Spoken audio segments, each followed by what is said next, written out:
وعجل رحم الله.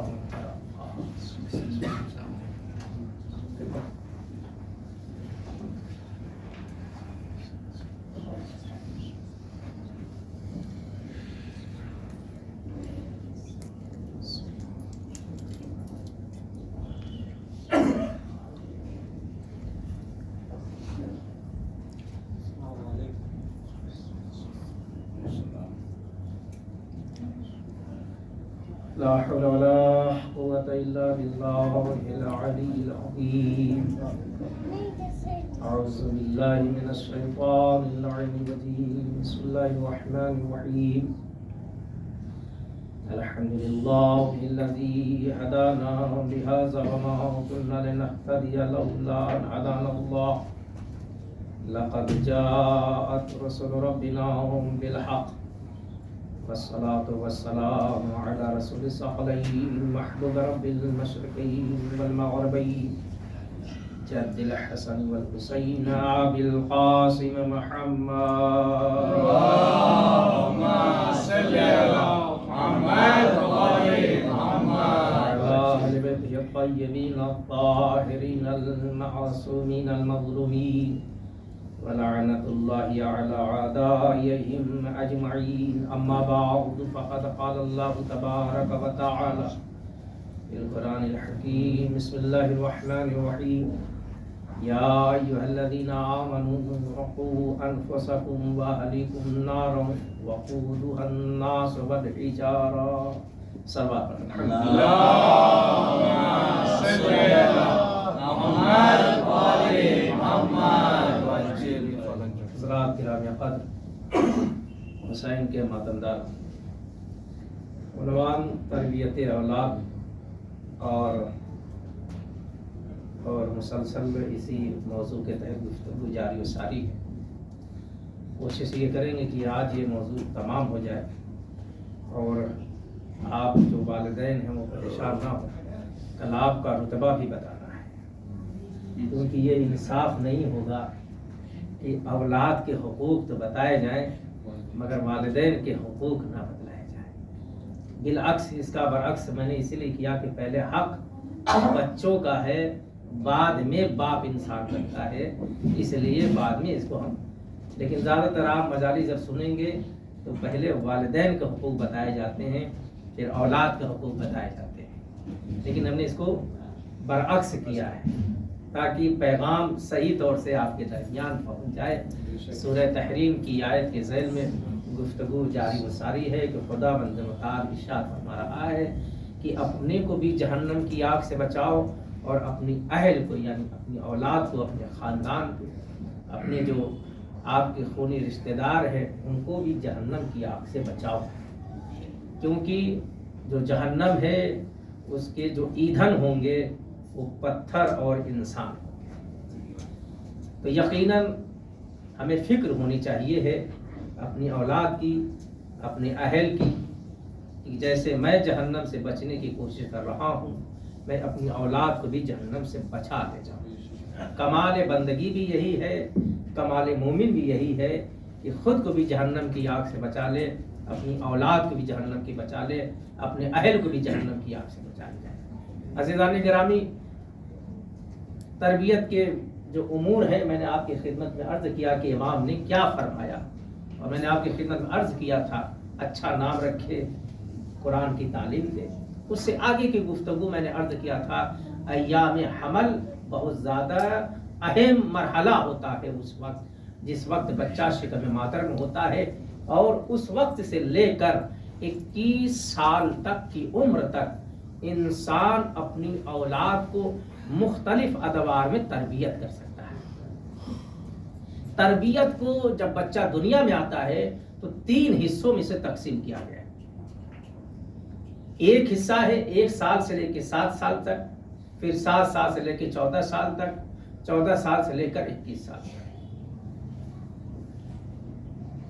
اب ان 7 سال، 1 سے لے کے 7 سال، 7 سال سے 14 سال، 14 سال سے 21 سال، ان کو تربیت کے ادوار میں بانٹا گیا. پہلے 1 سال سے لے کے 7 سال تک ہمیں کیا کرنا ہے، 7 سال لے کے 14 سال تک ہمیں کیا کرنا ہے، 14 سال سے 21 سال تک ہمیں کیا کرنا ہے؟ اگر ہم ان ادوار میں اپنی اولاد کی تربیت کر لے گئے 21 سال کی عمر تک تو ٹھیک ہے، ورنہ پھر وہی حال ہوگا کہ لکڑی یا ٹہنی جب سخت ہو جائے تو اسے ہم سیدھا کرنے کی کوشش کریں۔ ایک سلوات پڑھتے ہیں محمد والے محمد۔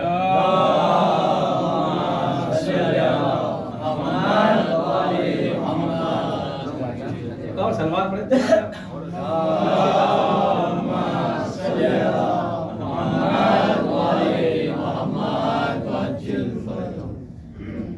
کائنات کا رسول تربیت کے سلسلے میں ارشاد فرما رہا ہے پہلے سال سے لے کر 21 سال، یہ بہت اہم مرحلہ ہے اولاد کی تربیت کا۔ یہ رسول اللہ کیا فرما رہے ہیں؟ رسول اللہ فرما رہے ہیں کہ الولد سید 7 سنین، پہلی سال سے لے کے 7 سال تک تمہارا بیٹا کیا ہے؟ سید و سردار ہے، بادشاہ ہے۔ اس کے بعد رسول اللہ فرماتے ہیں کہ وَعَبْدٌ 7 سنین، 7 سال سے لے کے 14 سال کے درمیان کا جو حصہ ہے، جو پیریڈ ہے، اس میں تمہارا بچہ غلام ہے۔ پھر اس کے بعد 14 سال سے 21 سال تک کے بچوں کے لیے رسول اللہ فرماتے ہیں کہ وَوَزِيرٌ 7 سنین، 14 سال سے 21 سال تک تمہارا بچہ کیا ہے؟ اب وزیر ہے۔ پہلے سال سے لے کے 7 سال تک کیا رسول اللہ نے فرمایا کہ وہ سید و سردار ہے تمہارا، باپ ہوتے ہوئے بھی ہم کیا ہے؟ وزیر ہے، بیٹا ہمارا کیا ہے؟ سید و سردار ہے، بادشاہ۔ اب بادشاہ کی کیا کیفیت ہوتی ہے؟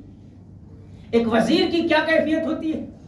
بادشاہ تو چاہے پیغام دے دے، بادشاہ تو چاہے حکم دے دے، بادشاہ جو چاہے کرے، وزیر کا کام ہے خاموشی سے اس کو دیکھتے رہنا۔ چھوٹے چھوٹے بچے 1 سال سے 7 سال کے بچے گھر میں کیا کرتے ہیں؟ کبھی سامان اٹھاتے ہیں، کبھی پٹکتے ہیں، کبھی پھینکتے ہیں، پورا گھر تباہ کیے رہتے ہیں۔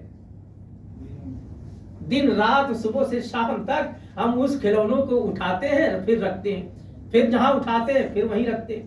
صبح سے شام تک ہمارا یہی مشغلہ رہتا ہے عزیزان گرامی، سامان اٹھانا، رکھنا، سامان پھینکنا۔ اور بچہ کیا ہے اس وقت؟ سید و سردار ہے۔ کبھی بچہ ہمیں ڈانٹ بھی دیتا ہے، کبھی بچہ مسکرا بھی دیتا ہے، کبھی بچہ سامان اٹھاتا ہے زمین پر پٹک بھی دیتا ہے۔ خدا کی قسم یہ جو مرحلہ ہے، اس مرحلے میں اس کا مطلب ہرگز یہ نہیں ہے کہ اگر بچہ کوئی غلط کام کرے تو اسے نہ ٹوکے۔ بادشاہ جب غلط کام کرتا ہے تو ذمہ داری بنتی ہے وزیر کی کہ اس کی رہنمائی کرے، لیکن جب غلط کرے تب، لیکن جب تک غلط نہیں کر رہا ہے وزیر اپنا منہ نہیں کھولنا چاہیے، ورنہ پھر کیا ہوگا؟ پھر آپ حاشر جانتے ہیں۔ تو بچہ پہلے سال سے لے کے 7 سال تک کیا ہے؟ بادشاہ ہے، سید و سردار ہے۔ لیکن ہم اور آپ جب تھک جاتے ہیں، ذرا سا بچے نے سامان اٹھایا اسے فوراً چھین لیا، کہا پورے سے کھیلنے نہیں، ابھی تو ہم نے اٹھایا تھا، پھر تھوڑا آگے بڑھا تو پھر اس کو ڈانٹ ڈپٹ کے پھینٹا دیا۔ یہ 7 سال تک جو بچے کی عمر ہے، اسے کھیلنے کودنے کی عمر ہے، اسے کھیلنے دیجیے، اسے اپنی صلاحیتوں نکھارنے دیجیے۔ بعض بچے، بعض والدین یہ کہتا ہے ہمارا بچہ تو بہت شریف ہے، بس جہاں بیٹھا رہتا ہے بس وہیں بیٹھا رہتا ہے، کچھ چول چال نہیں کرتا ہے، کچھ حرکتیں نہیں کرتی۔ دار گرامی، اگر وہ حرکت نہیں کرتا ہے تو اسے حرکت دیجیے، اگر آج حرکت نہ کیا تو زندگی بھر حرکت نہ کرے گا۔ وہ بیماری ہے، اسے اٹھائیے، اسے جگائیے، بچے کو ڈاکٹر کے پاس لے کے جائیے۔ یہ ہل کیوں نہیں رہا ہے؟ یہ حرکت کیوں نہیں کر رہا ہے؟ بعض والدین اس غفلت میں ہے کہ ہمارا بچہ بڑا شریف ہے، بڑا نیک ہے، جہاں بیٹھا ہے وہیں بیٹھا ہے۔ عزیزان گرامی، یہ پہلی سال سے لے کے 7 سال تک کیا ہے؟ بچے کی کھیلنے کی عمر ہے، اسے کودنے کی عمر ہے، اسے سامان پٹکنے کی عمر ہے۔ توڑ دے تو غصہ ہونے کی ضرورت بھی نہیں ہے۔ بعض اولاد، بعض والدین بات میں بچے کو ڈانٹ بھی دیتے ہیں، پھٹکار بھی دیتے ہیں، یہ تو ٹھیک ہے، لیکن مارنا، بہت زیادہ سخت تنبیہ کرنا، بہت زیادہ پھٹکارنا یہ مناسب نہیں ہے بچے کی۔ کیوں؟ اس لیے کہ بچے کی عمر ہے ابھی کھیلنے کی، اسے کھیلنے دیجیے، اسے اپنی صلاحیتوں نکھارنے دیجیے۔ آپ بس تماشا دیکھتے رہیے کہ بچہ کر کیا رہا ہے۔ جہاں غلط کرے وہاں آپ اس کو ٹوک دیجیے، جہاں کوئی الٹا سیدھا کام کرے وہاں اس کی تربیت اس انداز میں کیجیے کہ بچے کو برا نہ لگنے پائے۔ تو پہلا سال سے لے کے 7 سال تک کیا ہے؟ رسول اللہ فرماتے ہیں یہ کیا ہے؟ بچہ بادشاہ ہے، تمہارا سید و سردار ہے۔ پھر رسول اللہ کیا فرماتے ہیں؟ وَعَبْدٌ 7 سنین، پھر 7 سال سے لے کے 14 سال تک کیا ہے؟ اب وہی بیٹا جو بادشاہ تھا، جو وزیر تھا،